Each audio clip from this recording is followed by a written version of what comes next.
Hi, welcome to IBC 2017. I'm Joe O'Halloran, Editor-in-Chief of Rapid TV News, and I'm here with Phil Govan, Commercial Director of SIS Live. Hi. Morning, Phil.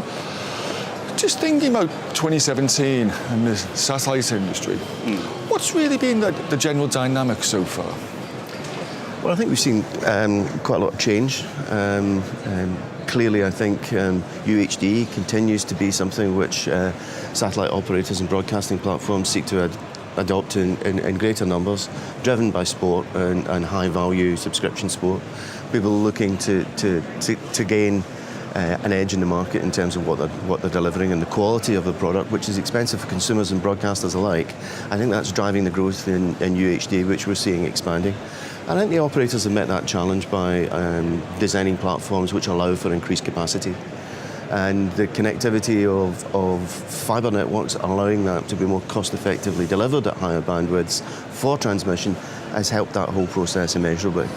You mentioned there fibre connectivity. How fast has that market changed over the last 12 months? It just seems to be bandwidths and throughputs seem to have rocketed.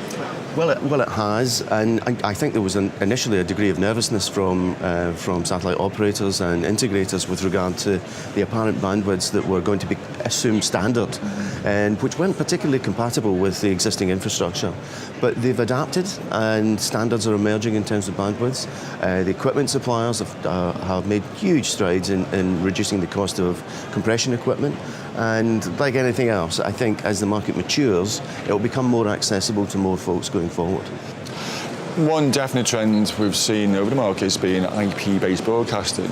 How has this affected your business? To be frank, our specific business hasn't been massively affected. The connectivity side of things, we've seen significant advances in the actual production, IP-based production, which I'm sure you're very familiar with, which has had a huge influence.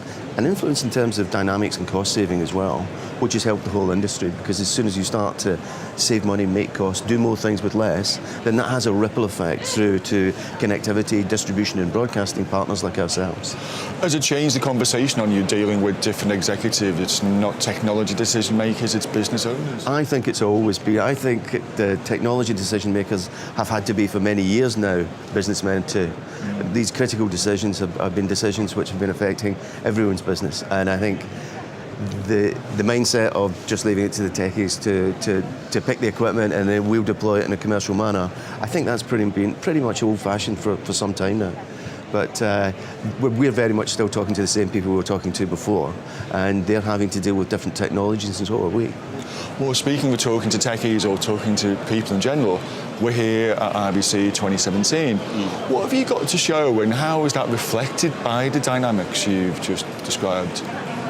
Well, I suppose three main things that we're looking at this year. One of them is the expansion of our Live network, which is a UK-based terrestrial fibre network which connects all the Premier League grounds, other sporting arenas, and arenas more generally. News, entertainment and sport are our core endeavour, still being connected there, but by the fibre Live network. So that continues to grow, and we look to extend that internationally going forward with our own circuits and with partners. We've also launched a new service platform. We're calling it Gateway Services, and we've launched that with ABS Satellite at this show. And effectively, what that is, it's taking all of our resources in terms of booking and scheduling and MCR and applying that to the resources of the satellite operator. So they're outsourcing all of that management of occasional use broadcasting to SIS Live for their platforms, and we're seeking to expand that across their fleet globally, hopefully, step by step. But right now on ABS 3A at 3 degrees west in Europe, and we're very excited about that. It's a great spacecraft, and we're moving forward with those guys. Is that going to be more common in the industry? I think it is. I think one of the key things about it is there's a great many organisations could take advantage of this.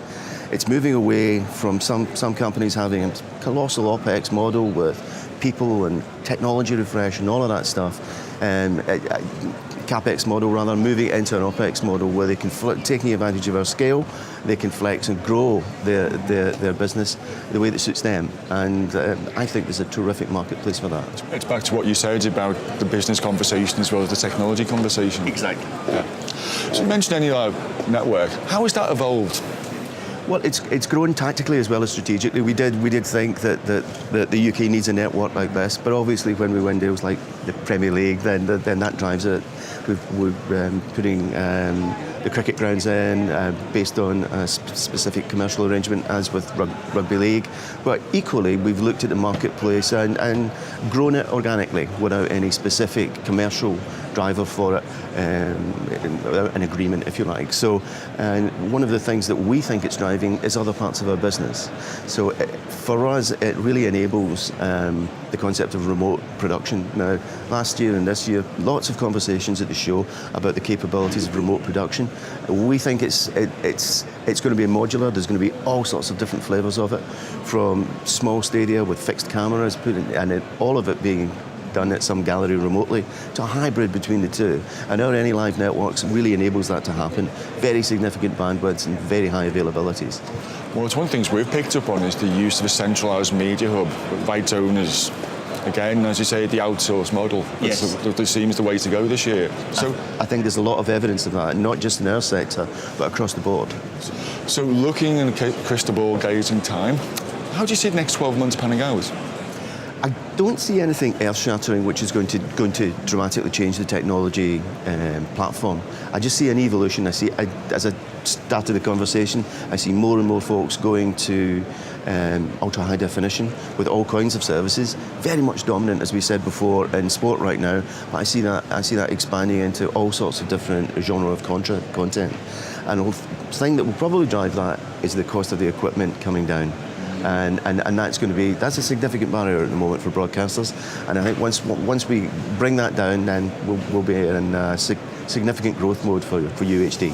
Well, we'll look forward to tracking that with you guys. Certainly do, and hopefully we can catch up next year and see how wrong I've been. Hopefully not, Phil. Hopefully not. Phil, thank you very much. It's a great pleasure. Thank you. Thank you. And thank you for watching.